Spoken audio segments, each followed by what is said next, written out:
పింఛం విప్పిన నెమలికి మల్లె తొలకరి జల్లుల మేఘం మల్లె అలజడి హృదయం మాడిన కూచిపోడి రంగుల దిద్దిన బొమ్మకు మల్లె కవితలు వద్దిన పుస్తకమల్లె సంతోషంలో ముద్దుగా ఈ అమ్మాడి ఆరారు ఋతువుల అందం ఒకటిగా కలిపి వింతలు ఏడు పక్కకు జరిపే కొత్తగా పుంతలు తొక్కెను ఈ అరవిందం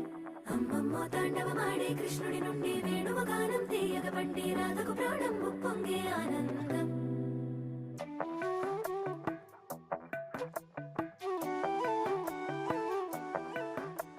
మధురము కదా ప్రతొక నడక నీతో కలిసేలా తరగని కథ మనదే కనుక మనసు మురిసినిలా ఉసురేమో నా